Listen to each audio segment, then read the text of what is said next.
One of the reasons that 5G is really, I'll say, we use the word booming. It's not a word I'd normally use, but the reason is because in the 4 years that we've been doing these things, 5G, the ecosystem of 5G, is significantly, I'll say, faster, better, bigger than it was with 4G. To date, we have about, 700 different type of networks already piloted, more than 1,300 different networks. Yes, that are doing these sorts of things. So devices, cheap devices, $100, $150. We didn't see that for 3 or 4 years after 4G launched. What that means is that you've got a big enough ecosystem to drive the costs down, which means you can deploy it better, okay? And the reason that it's able to do these things is because there are more vendors in this ecosystem, but also operators understand that the biggest benefit of 5G, it's cheaper than 4G. Not as a capex, but overall, because there's so much capacity available from 5G networks.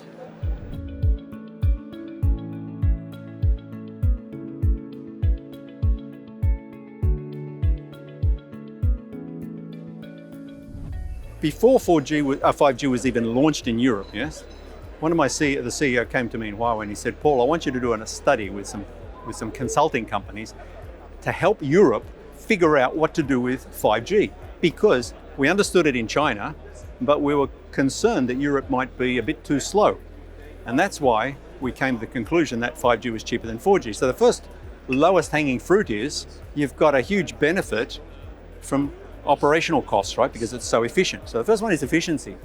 But everybody's always looking, from a shareholder perspective, how do I get this thing called, EBITDA better? So you've got to drive the operating costs down. That's what 5G does, is efficiency. But the opportunity, how do I grow my top line? How do I get more revenue?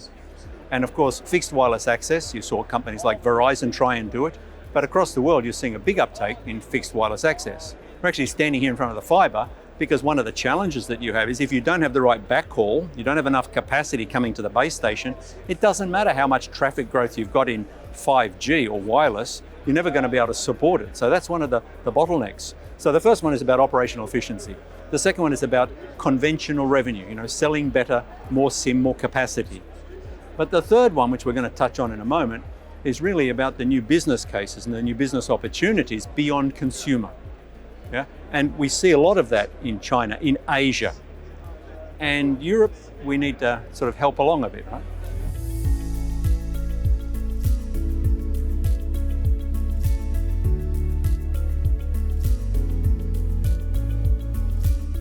The first problem in this deployment of 5G is mindset.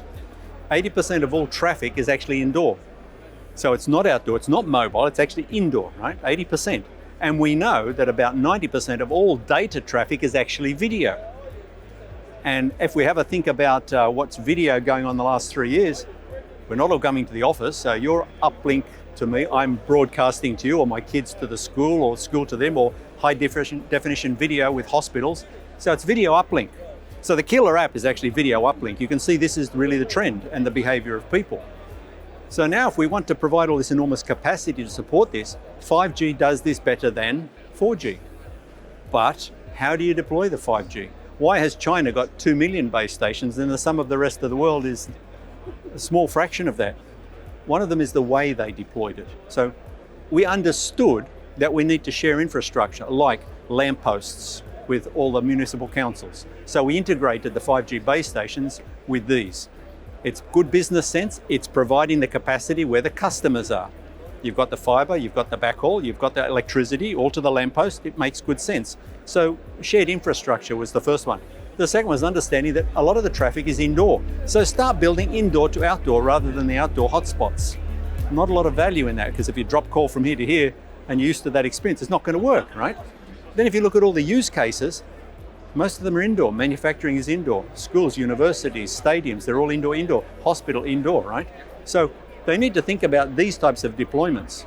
And as I just mentioned just a moment ago, you need the right backhaul, which means you've got to put in fiber-based solutions, whether it's 50 GPON that we've launched, things like this, or we have now 100 terabits per second over one fiber.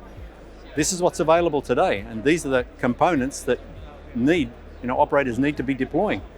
Some of the challenges we have are the different groups within municipal council, state council, federal governments across all of Europe. It happens in other countries, But if you don't get the right of way, if they don't understand the value of 5G to the economy, why are they going to try and make it easier for the operators? So we come with a lot of these use cases, where the money is, where the operational savings are, and how to do it in a very practical way.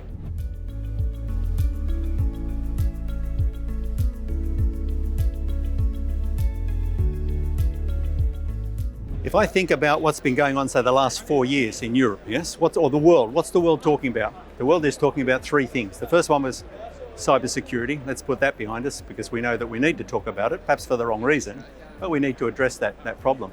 The second one has unfortunately been the pandemic, so healthcare. Before we had non-infectious disease problems, diabetes and heart attacks and all those sorts of things. Now we have that. But the third one, and that's becoming even more topical, is really about green and the planet, saving the planet, energy efficiency. And you can see now that not just in Europe, but oil prices have gone sky high, and there are a lot of challenges. You can see that everybody's paying attention to this thing called green and phrasing it in different ways. What you don't know about Huawei is that every product department in Huawei has targets year on year to reduce energy consumption. Coming back to the use case for 5G, it consumes less electricity. Not in total, but if you've got growing demand, you need to put the most efficient solutions in. So that's why we engineer these 64TR radios. That's why we have this 50 GPON or this 100 terabits per second. So every department. So we call these solutions green site. So we have an architecture to make the site as green, as energy efficient as possible, whether it's integrating solar panels and batteries and other things, or designing the radios to consume less energy and provide more capacity. So these are the things we do. We do it in the base stations, 30% reduction in energy consumption, integrated site solutions, data centers consuming significantly less energy than all of these, than our competitors. And you don't have to trust Paul.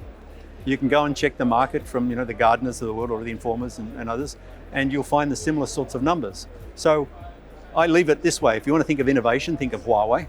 If you want to think of green and energy efficiency, then think of Huawei, because that's what we pay attention to.